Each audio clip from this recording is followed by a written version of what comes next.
Welcome back to another week of Instigating with Clarkey and Drury, brought to you by our friends at Conway Furniture. That's Highway 86, east end of Listowel. Our friends over at Larry Hudson, Chevrolet Buick, GMC, and of course, the Listowel Squash Courts. Ryan Drury alongside Chris Clark. And we're very pleased to be joined by a guy that is the number one guest on this show. He's on all the time. Wow. Steve McAllister of the Parleh and, of course, Gaming News Canada. You can read his newsletter every week. I believe it's Thursdays you put that out, right, Steve? Oh, I got some breaking news for you, Ryan. Breaking news. Break some news on the podcast. Well, it's not exactly breaking. It's about a month old now, but we made the executive decision at the end of February to stop writing the newsletter. So there's no longer a Gaming News Canada newsletter after 3 years. Still hosting the podcast one to two times a week, Gaming News Canada show podcast, so available on all your podcast platforms. But just it was time to slow down a little bit, and I'm inspired by seeing Clarkey play squash and slow down a little bit. How much slower can you get, man? Well, we're finding it. We're going to find out. We're going to find out, Commissioner. We are going to find out. That's the way I like it too. I had wondered because I hadn't seen the newsletter in a while, and there you go. But you can still get the podcast, which is great. And Steve is your man for the sources on all things gaming news here in Canada. And that's why we wanted to turn to you and your expertise again this week, Mr. McAllister, because man, oh man, there have been some wild stories breaking in sports. And let's just dig into the talk of North American sports right now. And that is Shohei Ohtani, and it's not for anything that he's doing on the baseball field. Boy, did anybody have this on their 2024 bingo card when the year turned. If you're not familiar with what we're talking about here, Shohei Ohtani and his interpreter, now former interpreter, Ippei Mitsuhara, are embroiled in a wild gambling story where Ippei owes this illegal bookie $4.5 million, and he comes out and tells ESPN the day after they were in Seoul, Korea, to open the Major League season over there with the Dodgers and Padres. He tells ESPN when this breaks, Shohei lent me money to help pay this debt off to the tune of $4.5 million. And what a good friend he is. And he helped me out. Then all of a sudden, a day later, not 24 hours later, the story changes to where Ohtani's legal representatives are now saying Ippei stole the money. Ohtani had no idea about his gambling debts, and that essentially Ippei's a liar and that he owes Ohtani this money. Steve, when you saw this story break, what were your first thoughts? Well, the first thought was, it made some sense that the interpreter got into some trouble with the bookmaker, and gambling is illegal in California. And, it sounded plausible that Ohtani stepped up and paid the guy's debts. I mean, Ohtani's obviously getting a boatload of money, and I'm surprised Donald Trump hasn't called him, but being able to shell out $4.5 million, and then the story took that twist. And I'll just paraphrase Bill Shakespeare here, guys, and just say that something's rotten in the state of Denmark right now, because the whole story about Ohtani, about the interpreter stealing money from Ohtani, it just smells really fishy to me. It's so bizarre because of. I think the thing that is really intriguing right now to everybody is the rapid switch over about a 48-hour period of details, where it starts again with Ippei saying, I have a terrible gambling problem. I've learned my lesson. Shohei lent me this money. And then the next day, no, you stole it. The Dodgers fire him. He's been with Shohei the entire time over here. Then, as the days have rolled on into this week, this breaks last week. As the days have rolled on, Steve, every day it seems like a new nugget is falling out. And by the way, if you're intrigued by this story and following along intently like we are, this is a win and another example of local journalism doing a great job. So maybe support local journalists and make sure that, if you like hearing stories like this break, you actually support the industry, maybe. But yeah, it's been unbelievable. Tim Keown and everybody down there in LA has been doing a ridiculous job here. And then it starts trickling out that Ippei, on his biography on the Angels website, when he and Shohei were in Anaheim, claimed that he went to UC Riverside College and all this other stuff. And then the college comes out and says they have no record of him ever attending the college. And it's just unreal. And then it comes out that the FBI has wire transfer payments, record of payment. That's what could really break this thing, Steve, from Ohtani's account. And it's all in like $500,000 installments. It's not 4.5 all at once. It's all these $500,000 installments, which means it could be true maybe that Ippei was stealing the money. But if it's true that Ohtani was paying him off, why was it in these $500,000? It's just so weird, Steve. Yeah, no. And then, just to put gas in the fire, guys, like the fact that Major League Baseball didn't come out for like 36 hours with any kind of announcement, and then at 5 or 6 o'clock on Friday night announced they're going to do an investigation. I mean, if you look up, news dump in the dictionary, there's a picture of Rob Manfred. But, this is just typical how not to do crisis communications. And so now Major League Baseball, they realize they've got a cluster cluck on their hands, and they do have to investigate it. And there's also the whole gambling angle here is a whole other fascinating angle, because as we've talked about on the podcast, guys, we're in a much different place with gambling today, where you have regulated gambling in the US and Canada. And I think that's one thing that's made people who cover the gambling industry a bit annoying, is all the reporting about how, this is a DraftKings, FanDuel, BetMGM, Caesars problem, when in fact it's got nothing to do with operators who run legal businesses in regulated markets across North America and other parts of the world. But it's a guy in California who was taking bets like they did 50 years ago. Mm-hmm.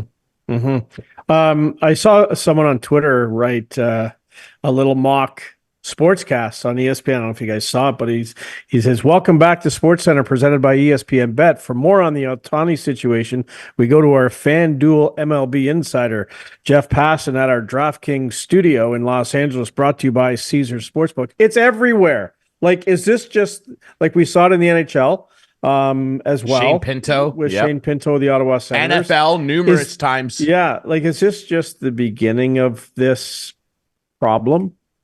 Yeah, a couple of thoughts, guys. And one thing I would encourage, if you're really interested by the whole gambling and sports thing, Andrew Buckholz has a great piece on awfulannouncing.com. So if you want to learn a little bit more about these stories and about the whole gambling industry, Andrew's read is a good one. A couple of things I'll mention here, guys, and I think I've talked about it on the podcast before, is one, that we are going to see more people get caught in a regulated environment, because there are so many checks and balances in places. And all the professional sport leagues now have, the sports books that they have partnerships with have guardrails in place to guard against match fixing. The leagues themselves have data providers, Sport Radar and Genius Sports being the two big players in pro sports, that they have their own integrity monitoring. So they're monitoring suspicious activity, which has been referenced in the situation involving the backup center for the Raptors, Jayton Porter. And then there's a company called US Integrity that has become a great big player in the regulated market. And that there's another layer of integrity monitoring. So if you're trying to bet illegally or fix matches through a DraftKings or a FanDuel or a Sports Interaction, there's a real good chance you're going to get caught. And then I think on the flip side too, let's be completely transparent. There's a lot more opportunity out there to bet now. Like, all of us have phones here, and legally right now the three of us could be sitting on our phones here and placing a bet during an NHL or an NBA game. So that's a fact of life too. So it's a very complex issue. And if you're reporting this story, you really have to be careful, and you have to put this whole industry in the proper context, that there is illegal sports betting that's still happening. It's been going on forever. We have in North America now an entirely new regulated market with legal sports betting in Ontario and across the provincial lottery corporations in the rest of the country. And then I think you have about 34, 35 states in the U.S. now that have legal sports betting. Of all the guys, though, Ohtani, like he's the guy, right? Like he's the biggest name in baseball right now. Do you think we've heard the last of this from him? Like he did speak a little bit about it, but I think he goes silent now, and we won't hear anything else. Yeah, and it's the one thing, Chris, I think that makes this story, adds one more layer of complexity is that we really don't know anything about this guy, right? Mm-hmm. Like all I know about Shohei Ohtani is that he's a hell of a pitcher, he's a hell of a hitter. He signed a long-term contract for a lot of money with the Dodgers this winter to the discontent of Toronto Blue Jays fans. But I don't know anything about the guy. I don't know if he's married. I don't know where he's got a dog. We know he's got a dog. Okay, well, there you go. So I learned something new on this podcast tonight, which may be a first. But we don't know this guy, and when people make lots of money, it's easy to bet. And Chris, you and I have been around pro sports for a long time. I mean, I remember my days of going down to spring training and going to the Greyhound races and seeing baseball people there and watching the Blue Jays being in the clubhouse and the guys doing their March Madness pools and Masters pools. And so again, if anybody thinks that sports betting is this new awful thing, I mean, get your head out of the sand. And sports betting has been around for centuries. I mean, the Black Sox scandal is over 100 years ago. Yeah, but it is to me being, I don't want to say shoved down our throats now, but it's definitely people are more aware of where they can go and how they can bet now. There's no question about that. No, and one thing I will say, Chris, is I do think that the legal industry does have a bit of a mess on its hands. They've kind of put themselves in this position with the excess in sports betting advertising. We saw the first year in Ontario, a lot of really bad, trying to ram sports betting into broadcast. I think Hockey Night in Canada was the most egregious offender. Yeah. And I think that's why you have these groups now, like Carl Subban and Bruce Kidd have a group that ban gambling ads, and that's all related to Hockey Night, what they saw on Hockey Night in Canada. Mm-hmm. So I think the industry has created a bit of a mess. And then I do think that, I'm very, very sensitive to that. There is addiction with gambling, just like there is addiction to drugs or alcohol or whatever. And so as an industry, you have to put as many guardrails in place and try to prevent, try to help people who might have a gambling problem. And one of the things I've been on my soapbox about is that in Ontario, where you have about 50 operators now, there's been about $500 million in tax revenue come into this market, and the market turns 2 years old next week on April 4th. The Ontario government's taken in $500 million in tax revenue, and I'm still waiting to hear an announcement from the Doug Ford government about we're going to take X number of dollars from that revenue we've taken in, and we're going to put into addiction programs, mm-hmm. or we're going to support problem gambling programs. And I think that's a mistake on the government's part that they haven't done that. And I also think you're going to see operators. There was an announcement, I think, either yesterday or this morning, that a bunch of the big operators in the U.S. have stepped up and they've formed a responsible gaming coalition. We'll see what that means, if it's just word salad or there's actually some meaningful action that comes out of that.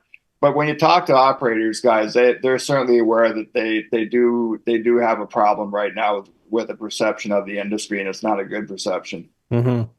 Yeah, well, we all know that Dougie, he's not going to do anything with that money. He's got to give it to his private contractor friends to redo his back deck. So that's not going to go anywhere here in Ontario, unfortunately. But it's one of those things where we've talked about this numerous times. It seems like we talk about it every time we have you on, Steve. Like, yeah, look, it's legal, and where it's legal, you can engage in it. There's plenty of places you can engage with it and do it legally. And, if you want to sit and have a conversation about the oversaturation of the advertising, look, it's a new industry in terms of it being legal in a lot of places, including here. There's going to be times where a new industry that's legalized stubs its toe. It was the same thing when weed became legal. When cannabis became legal, there was a lot of complaints about the government rollout of it, the system that they were using, the website. Look, you're going to have stubbed toes along the way. If you want to have a conversation about that and the maybe oversaturation and over extravagance, if you will, in terms of the advertising that's been put around it, sure, I'd be willing to have that conversation, but it's a legal industry here in Ontario, just for us speaking. I would categorize myself, and you guys know this, as a semi-regular gambler. I literally laid a bunch of MLB future bets an hour before we got on the show tonight. I'll toss $10, $20 around and go, I picked the division winners, might win $500, turn $10 into $500. Neat. That'll be fun. But, I realize that there are people that struggle with it, and you can get addicted to it just like anything. I think we've all had a friend, I can go to the bar and have 3 beers and go home. We've all got that buddy who can't sit and not have 12. Is that the fault of the industry, or is that a personal problem that needs, more resources, like you mentioned, Steve, to rectify? Yeah, I would agree with that. And it's a complicated issue for sure. And when something like this happens with a Jonte Porter on the Raptors, which that's a weird story too, with the, disparity in some of his prop lines. This is different though. And Steve, I wonder your opinion on this. Like, I think it doesn't matter ultimately what's gone on here on Ipe's side of things, Shohei's now former interpreter. I think what this is going to come down to is what the FBI has. And that's where this caught my attention. The fact that the FBI has been, now the reason they have these documents is in January, they were already investigating this illegal bookmaker in California, this Boer guy. Then they saw on the wire transfers Shohei's name. That's how this all started. And then someone from the press got a hold of that. Ultimately, I think what it's going to come down to is what they're able to discover about who sent those transactions and what Shohei did or didn't know. Because, Steve, at the end of the day, even if it's true that Shohei helped his friend out and gave him this money, he funded something illegal. And whether he plays the, I just thought I was helping my buddy get out of a tough spot card, it's still illegal. And there could be legal ramifications here, Steve. Yeah, and I think that's why we really need to see this story play out completely and see what the actual story is before we start talking any further about the impact on the gambling industry, or how bad is the gambling industry, so I think we really need to see this play out, guys. The Porter situation, Ryan, that we talked about, that's in the wheelhouse of why regulated gaming works, because either Porter or someone betting on behalf of Porter was placing bets with legal sports books.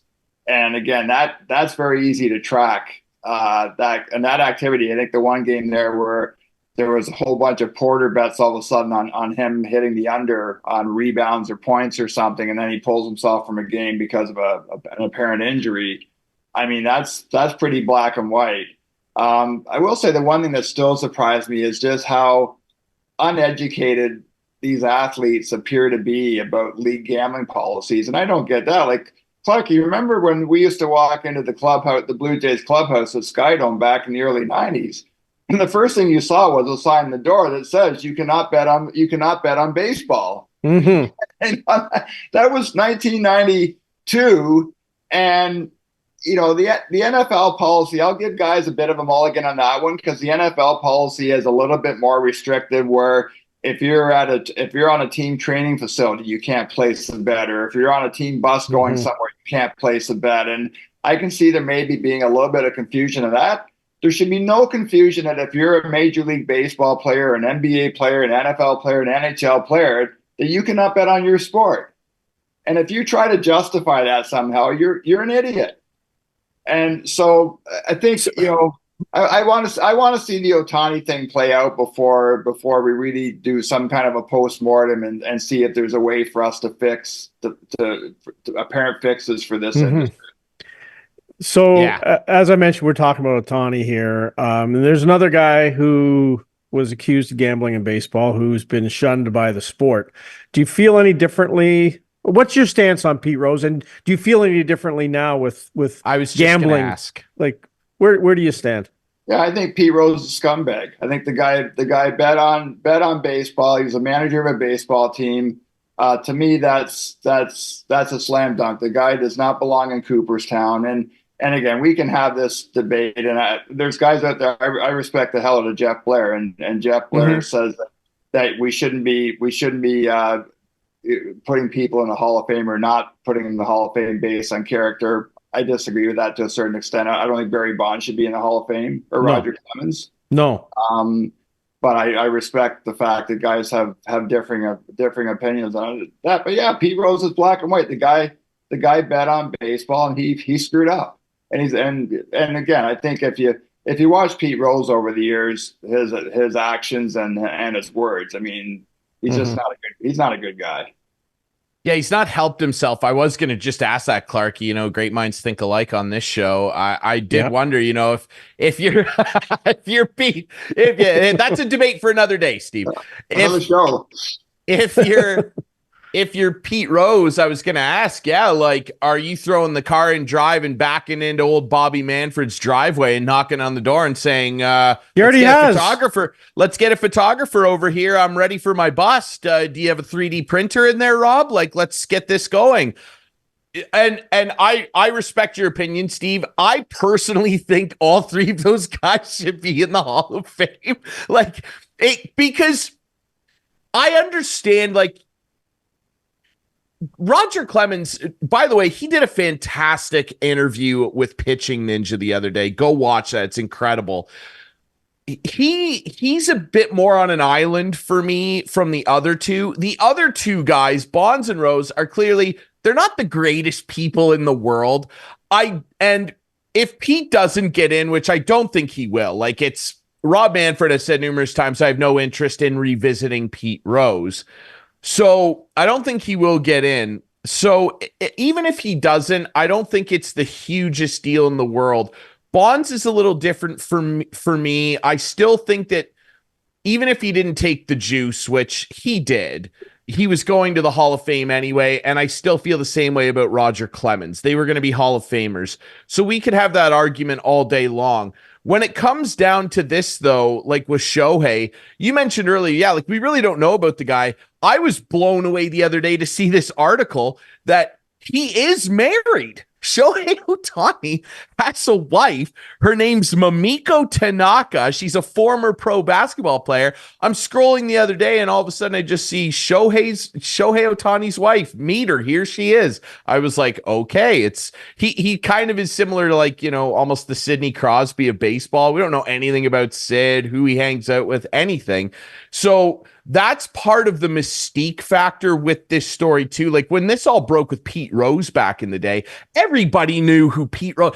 Everybody knew everything about him. He was Charlie Hustle. He was out doing stuff all the time. People saw him at the bar. Everybody knew everything seemingly about Pete. We literally know nothing about this guy, and that's what I think has stoked the fire even more with the story, Steve, is the fact that he is such a mysterious guy. He comes out the other day, Clarkey, like you mentioned, and makes that statement through the new interpreter in LA.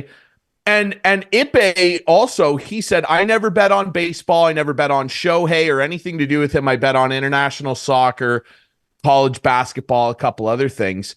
My one wrinkle with this whole thing, though, that I look at is, Steve, we're not illegal bookmakers here, but what illegal bookie do you know that would let a guy get 4.5 sheets deep without maybe potentially knowing that he was covered?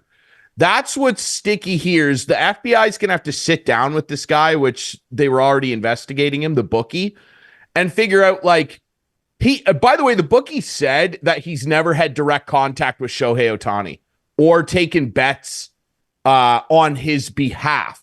So that's big, but that could just all be a cover. We don't know. And that's what adds so much to this story is just, we don't know so much about the guy in question, Steve. Yeah, and the other two guys, like, listen, I mean, put aside the fact that it's an illegal bookmaker that either the Ohtani or the interpreter were some bets with.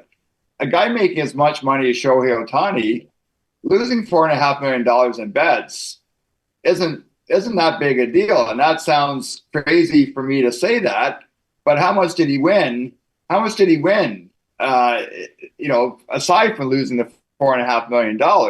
And losing $4.5 million, that'd be a very, that'd be like the three of us losing a couple $100 or maybe $1,000, right? And so there's that context as well. But I want to see what the truth is here. And to your point again, Ryan, I think getting the truth is going to be difficult unless the FBI blows this thing wide open. Because you made the point earlier about local journalism, and that's where we are today. We have shrinking newsrooms.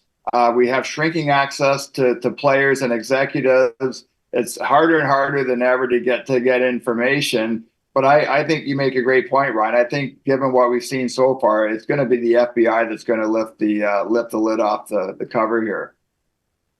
Yeah, it's a strange story for sure. And, as soon as you hear, a body like the FBI is involved, that's when eyebrows really started getting raised. It's like, okay, what's going on here? If they can get to the bottom of it, will be the question. Well, and they will. And that note, I don't know if they will. Who knows? Well, and there's the thing. There's the perception too, right? And why people were all mad at old Bobby Manfred, who is not my favorite person in the world. Las Vegas be damned.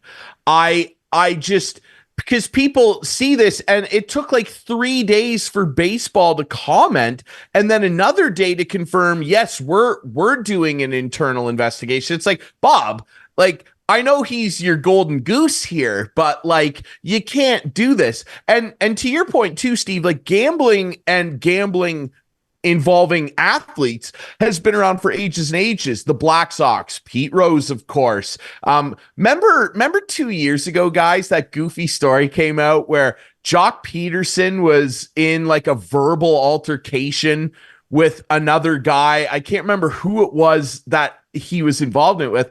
And it was an argument over waiver picks in their fantasy football league.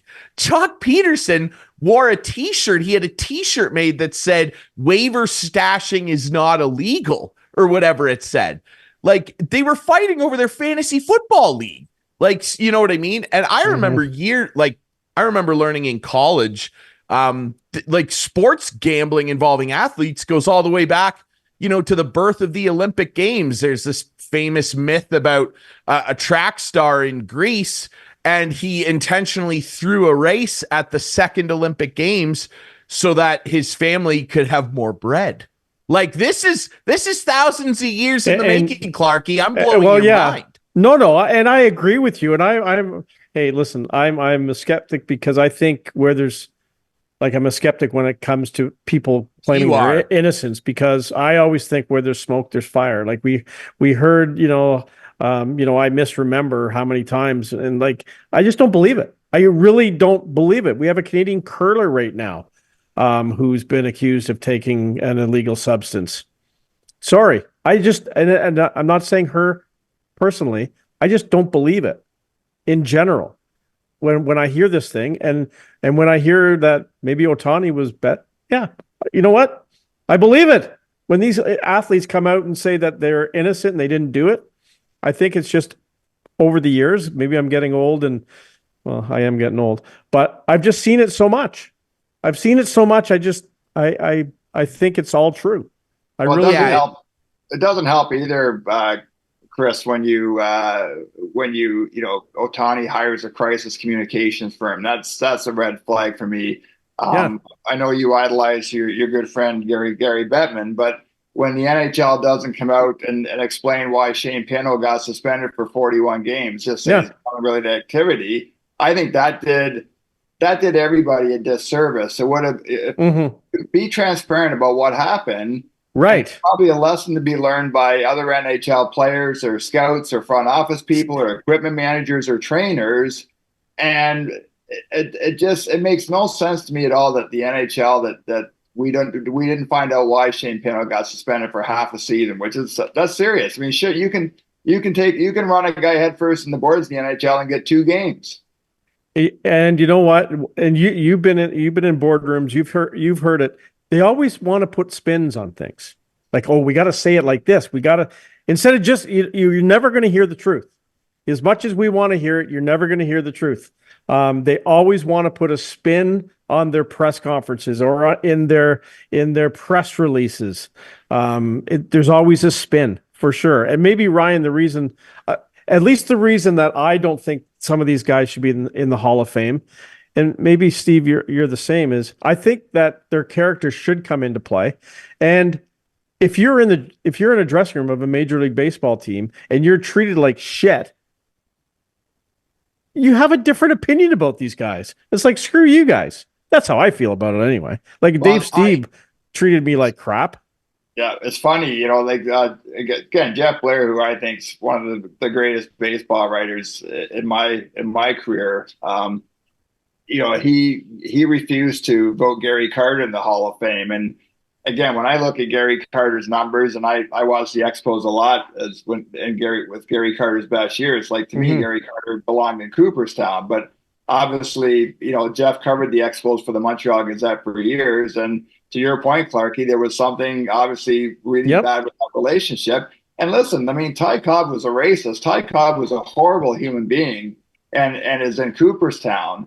And so I think that's why you get people making the case that, Ty Cobb's in the Hall of Fame, then Barry Bonds should be in the Hall of Fame, and Pete Rose should be in the Hall of Fame. And I'm in your camp, Clarkey. I just think that character should matter. And Ty Cobb getting in, that was a much different time in the world.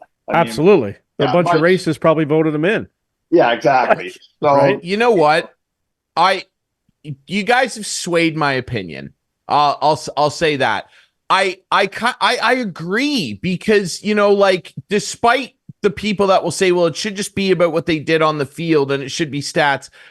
I would agree that should be probably 85% of it. But when you call into question, like, these are places where human beings are celebrated, and the treatment of other human beings around them, I think, should be taken into consideration, because that's what we've done with society in general. Like, to say that, well, Ty Cobb's in, so should Barry or Roger, Gary Carter, whoever. I think that's actually weakening the argument then, because, Ty Cobb got into the Hall of Fame and was who he was back when, schools were still segregated. Black people couldn't sit at the front of buses. Like, we don't do that anymore. So as society marches forward and changes and goes, you know what? That was actually a pretty crappy thing that we used to do. I agree. You guys have swayed my opinion. They shouldn't get in. Except for Roger Clemens. Roger Clemens should be in the Hall of Fame. That's just me. Hey, Ryan, last thing on Cooperstown. Like, the one thing I'll always take to my grave with Barry Bonds is seeing a picture of Barry Bonds when he played in Pittsburgh. The guy weighed like 175 pounds, dripping wet. And when the guy finished his career, he's like 230 pounds, and he has all muscle. And so there's, you can't say that there wasn't something untoward.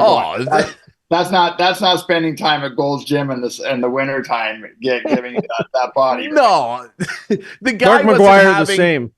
Really. Yeah, come on, Mark McGuire. Same. Yeah, the team trainers weren't. Absolutely. Could say, well, and he had all sorts of other crazy problems too. Like, yeah, these guys weren't having the team trainer mix them a creatine, shake in the dressing room, and they lifted a couple extra dumbbells every day. Barry Bonds had soccer head by the end of his career. His head was the size of a friggin' soccer ball. It was unbelievable.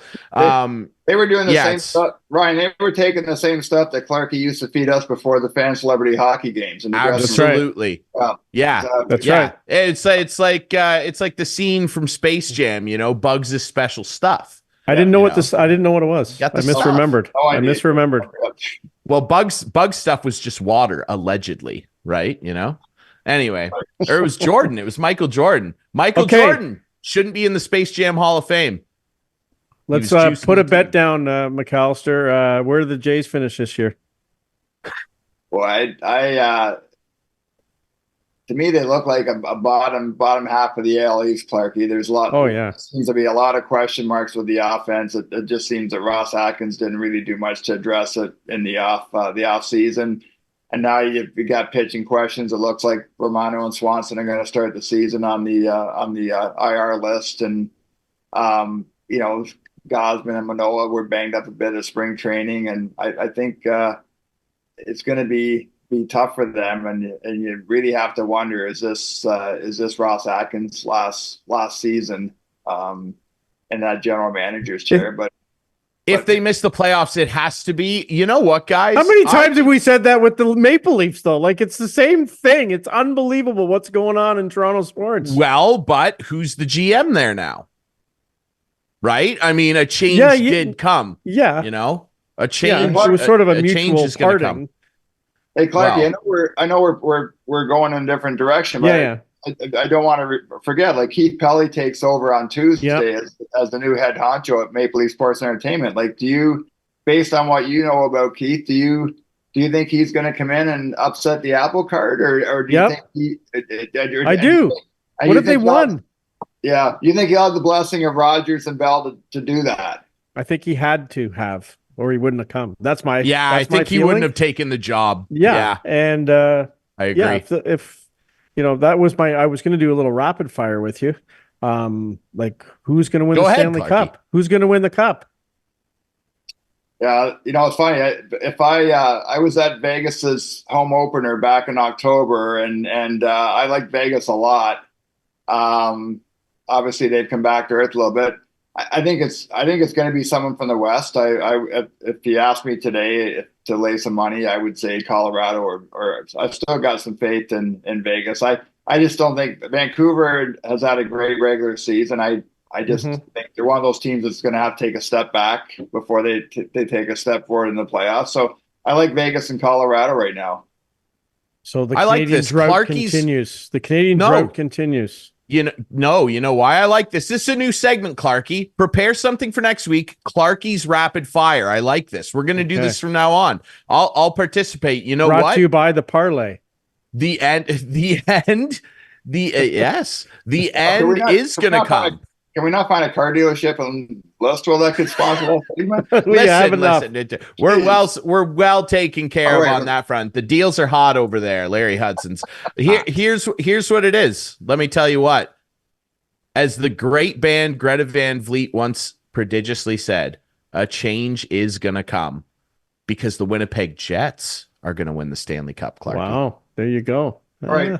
I was thinking that today, like and Winnipeg kept coming to mind. They have the goaltending for sure. And much like you swayed this my opinion. is my segment, man. You're I know, but I want to participate in the Jays thing too. You're just the host. Okay. That's right. Much like you swayed my Hall of Fame name is first opinion, on the show.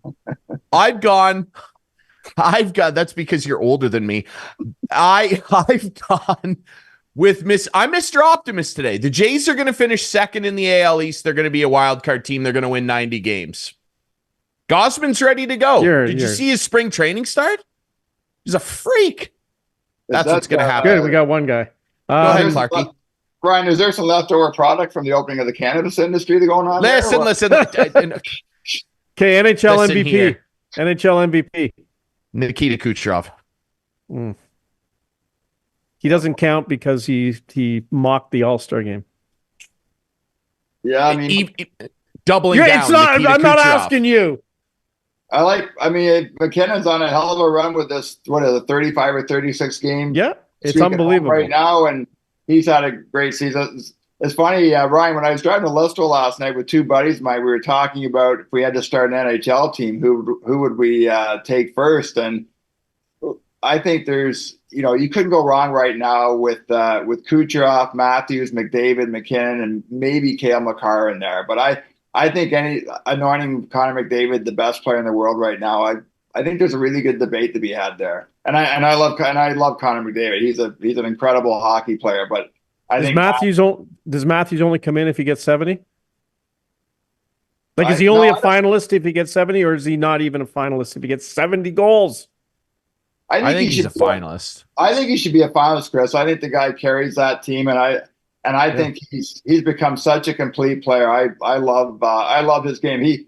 In a lot of respects, he's a lot like Sidney Crosby. He's a guy who gets better at every year he finds something that he's got to get better at. He does it. He's really good defensively. He's unbelievable at stripping pucks, as I think we've talked about the show before. But he definitely belongs in that conversation. Will an NHL coach get ejected from a game for the remainder of the season by a ref? Yes. Yeah. Who? Well, I think a lot of candidates.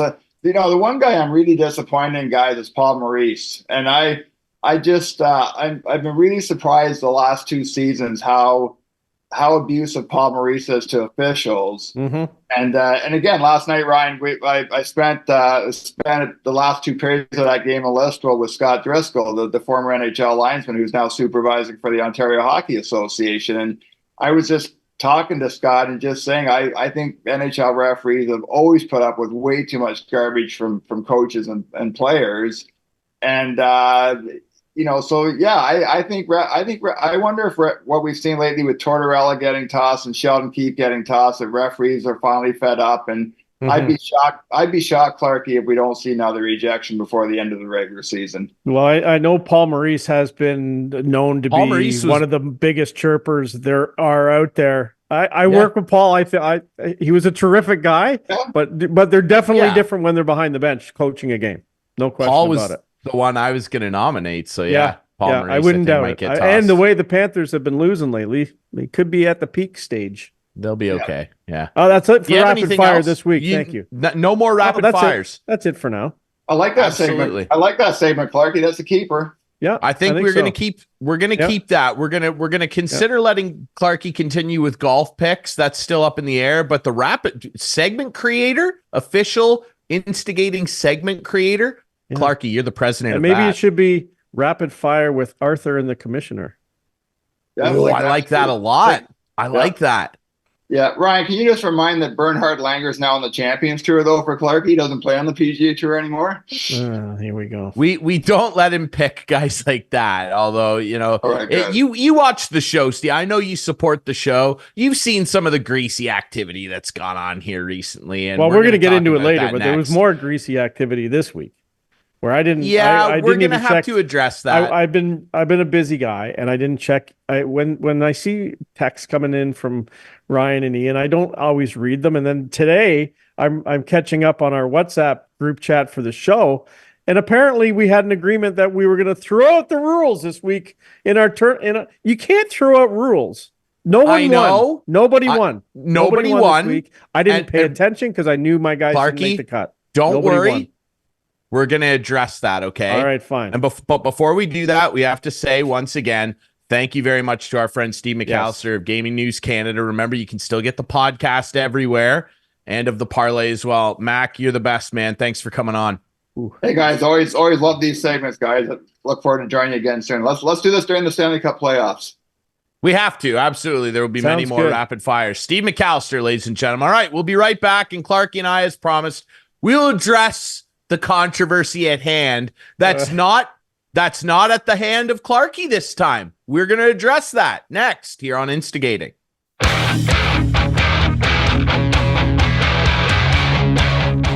Welcome back to Instigating with Clarkey and Drury, brought to you by our friends at Conway Furniture, our friends over at Larry Hudson, Chevrolet Buick GMC, and of course, Listowel Squash Courts.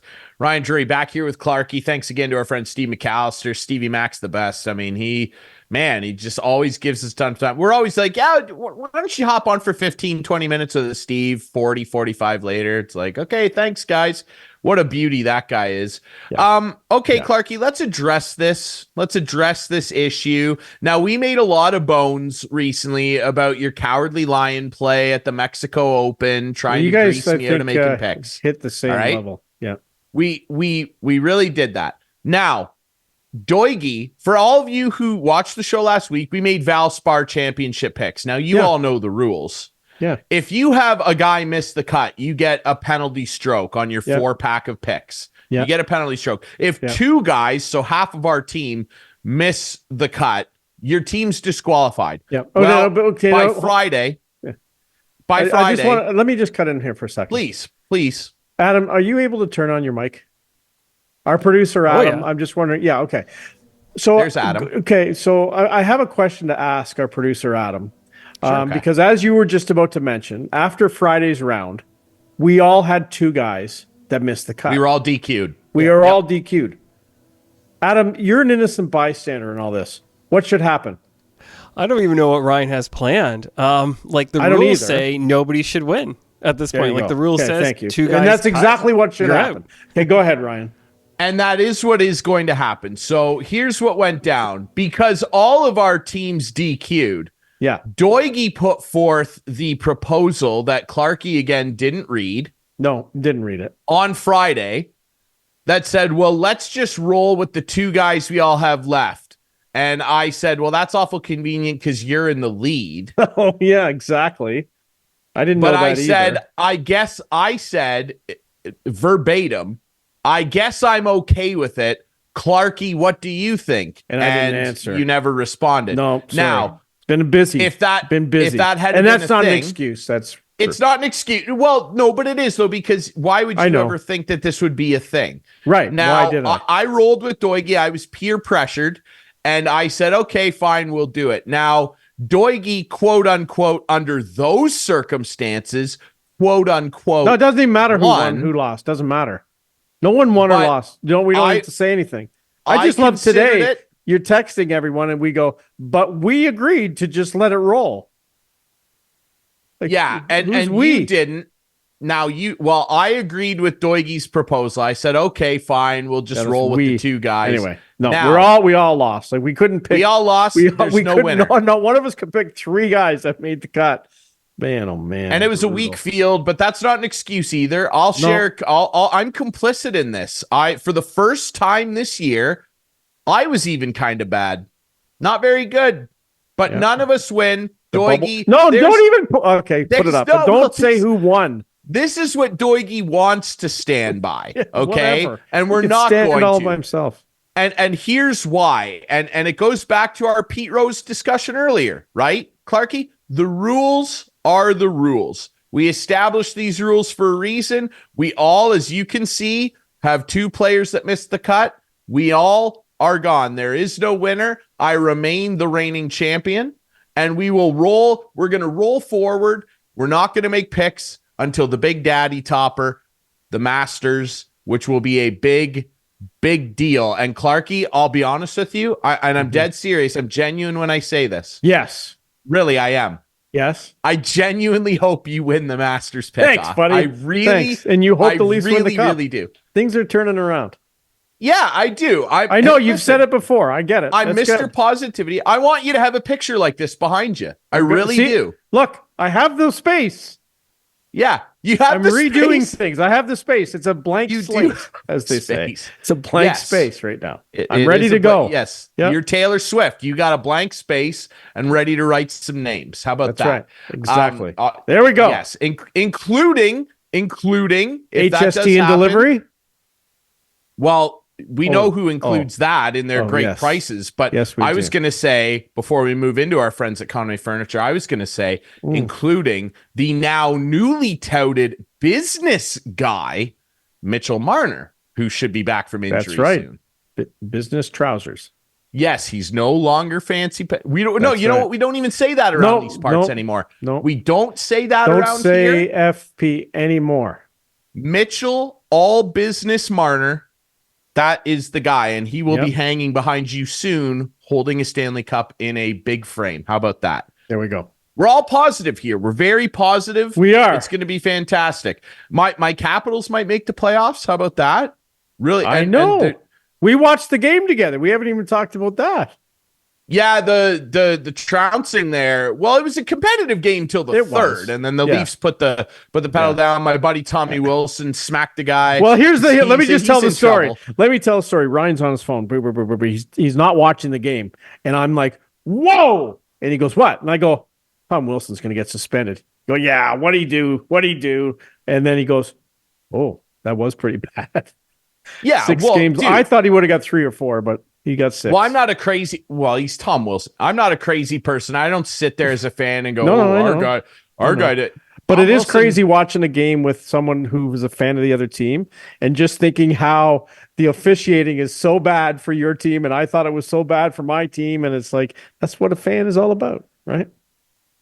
Oh, I was just pushing your buttons, though. I actually didn't think the officiating was bad. I let the Leafs push your buttons with the win, so that's enough. I guess so. I'll push yours with that right there. So how about that? That's right. Anyway, I'll get the tattoo out, dude. I'll do it. Now listen, we have to move into our favorite segment, and we all know what that is. You brought it up earlier. How about this? Our friends at Conway Furniture. Let me tell you about them. Oh, I forgot the hat all again. Mitch, I'm sorry, buddy. No, it's okay. All the price. You're renovating. I've been wearing renovating. It. I am. There's a lot of stuff going on in Clarkey's life right now. Yeah. And you know what? A part of renovation, maybe you're out there watching, you're going, you know what? I'm in the middle of a renovation right now, and I could use some new floors. I'd love a new love seat to go right there in front of the TV. Maybe some new carpet. Maybe some carpet. Hey, while you're in there, you know what? I'm going to renovate the kitchen too, and I need a new dining set. Well, you know where you can find all that stuff with great prices, and it includes HST and delivery? Highway 86, just our friends.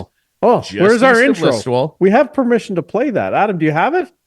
Do we have Phil May? I have it ready. I'm sorry. We're going to get it. We're going to get it up. Get that ready. Okay. We will have it. We'll have it next week. Okay. Our friends at Conway Furniture, they're going to hook you up. If you're in the middle of renos, or hey, maybe you just want to make a light little switch up. You got an old couch you want to upgrade?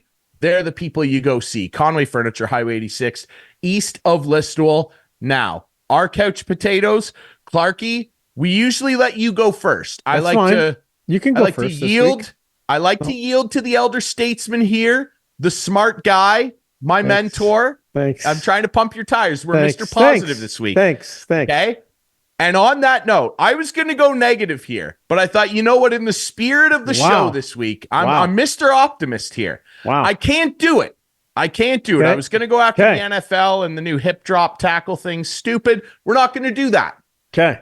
Big news for a favorite son of Listowel, Ontario. He may not be from here, but he basically is now. He's a celebrated guy for a good reason, a legendary Listowel Cyclone who's carved out a great pro career for himself down in Atlanta, Georgia, and now is the newest interim head coach of the Macon Mayhem, our friend, Caleb Cameron. Look at this. The Cyclones posting a great old photo of him in a Sykes uniform, congratulating him on becoming the newest interim head coach of the Macon Mayhem. By the way, if you're familiar, Caleb, a couple seasons back, broke the games played record for the Macon Mayhem. So he's a legend in Listowel. He's a legend in Macon. And now he's the bench boss. Caleb, you're a friggin' beauty, buddy. Congratulations. You deserve it. What an amazing accomplishment. And I'm not surprised whatsoever. Yes, let's do it. Give a little round. Caleb Cameron, from star player to star head coach, you are my couch potato of the week. Clarkey, very good. Go ahead. That's very good. Yes. Well, I've had a couple of choices this week. And I didn't want to name you and Doigie as my couch potatoes again for coming up with this harebrained idea. Let's throw away the rules this week. Okay. We have rules. We have rules. However, I have to name myself the couch potato this week. And I know we don't like doing this, but Ryan, but here's the thing. Okay. I've been playing squash for a long time now, and I had a bad foot, and I've been playing squash. And if you ever played me, Like, and I play Steve Sabrin, our buddy. I play Steve a lot. And if you ever played against me, and Al would tell you this, I never hit the ball overhand. I always hit it underhand. Okay. And there's a reason for it. And it's, I got slew-footed in hockey about 3 years ago, and it hurt my shoulder. Remember when I throw a ball or I hit the ball overhand and squash, it hurts. So finally, I said to the doc, Doc, how do I find out if there's anything going on in my shoulder? And he said, well, let's send you for an ultrasound. So I went for an ultrasound, and Adam, throw up the graphic. The graphic came back, and I have a torn rotator cuff. I've torn my rotator cuff. Yeah. So I've been playing 3 years ago. So I've been playing hurt for 3 years. Like, it's no wonder I can't hit the ball overhand. So here we go, back to physio. I go back to physio, and while I was at physio the other day, the physio guy took this picture of me with the brace on. That I have to, Adam, if you want to put up the picture of me with the brace on. So I got to wear this brace, and it's just going to hinder my play. There's me in the brace. Oh God. Okay. The show's over. Thanks for watching, everybody. That's me in the brace. What's the problem? Listen, when you okay, Adam, back to us.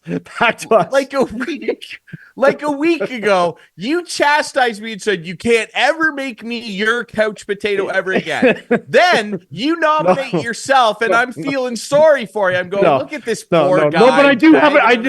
It is true. I do have a rotator cuff. I do have a rotator cuff tear. I do. Then what you tried to do just there for everybody watching, if you're listening to the podcast, please go find us on YouTube and watch this. What you tried to do just there kind of dragged me back to the other side of feeling sorry for you a little bit there. No, you can feel sorry. I'm glad you're trying to get healthy here. That's a serious thing, dude. And hey, if you rehab it properly, you're going to be a whole new man.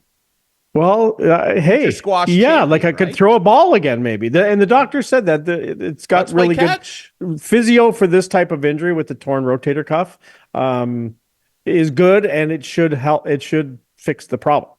Amazing. So I'm not looking forward to all the physio and strength and all that stuff. I'm not good at that stuff. As soon as the ground dries up and the sun's out, full Field of Dreams treatment. Let's have a catch. Well, I would love to. I used to be able to throw a football. Like in touch football, I was the quarterback all the time. Like I could have been probably Tom Brady if I had started earlier, but I didn't. Yes. But anyway, no, it's I have a torn rotator cuff, and I just found out this week, and it was a little devastating, but at least I know now what's been going on up there. It's nice to know what's up. Well, there you go. What's been going on. So I'm going to be a couch potato, baby, for the next little while.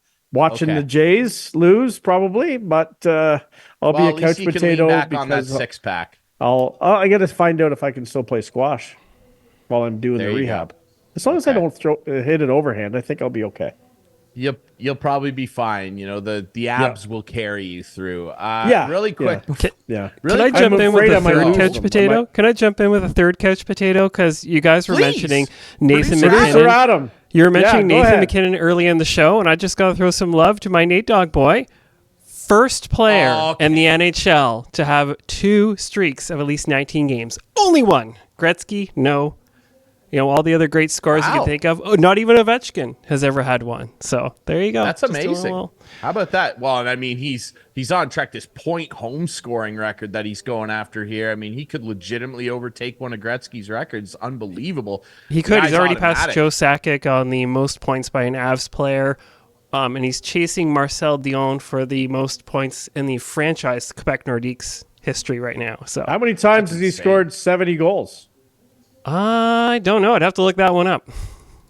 Sakic never did either, and he's an all-timer, so how about that? By the way, Joe Sakic, maybe the most used curve ever that everybody used the Sakic Easton Synergy when I was a kid. Everybody used the Sakic curve. I still have one sitting in my garage, literally. Probably the most popular curve of all time. I love that. Producer Adam from the top rope. Let's go. Yeah, he might be my loaded couch potatoes for just jumping in without. Those are no. Those are loaded couch potatoes. Those are baked potatoes. Loaded potatoes.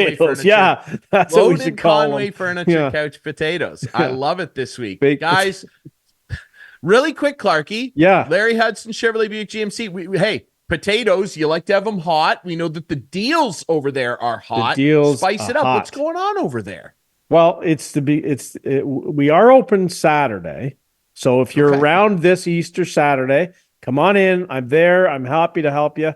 So we're open Saturday. We're closed Friday. Obviously, this show is airing Friday, so we were closed today. But we are open Saturday, and then it's a new month on Monday. So we're going to get a whole bunch of new deals where they'll be hot. I guarantee you they'll be hot. But if you've been wondering, maybe I should wait, you might want to take advantage of all the 0% financing and everything that's on right now. Saturday will be your last chance. So come on in and pick up that new truck or SUV, Blazers. We got some great Blazers, Trailblazers, Tracks, Chevy Tracks, newly redesigned. We can't keep them in stock. Like literally, I sold one this week. It was literally on the lot for about 35 minutes and it was gone. Wow. Amazing. Oh, yeah. As soon as they come off the truck, people come in and buy them. Deals are hot. Selection's hot. Larry Hudson, Chevrolet Buick GMC. 27 grand. That's all they cost. 27 grand. And they're heck of a deal. Heated seats, heated steering wheel. It's pretty good. Ryan? Good night. It's pretty good. Salesman. Pretty good. Pretty good. Better than most. Better than most. All right. Ladies and gentlemen, thanks to our friends at Conway Furniture, Larry Hudson, Chevrolet Buick GMC, the Listowel Squash Courts. Thanks to our buddy Steve McAllister. Remember, you can watch this show Friday nights at 8, Sunday nights at 9 with our friends on Whiteman TV. That's channel 6 for Whiteman subscribers. Debut on our YouTube channel Friday nights at 9. Remember, you can follow us on social media at InstigatingPod. Find the podcast version on all your favorite podcast apps. For myself, for Ryan Drury, Clarkey, we will be back next week. Maybe still Optimist. I'm Mr. Optimist this week. We'll see how next week goes. We'll be back next week here on Instigating.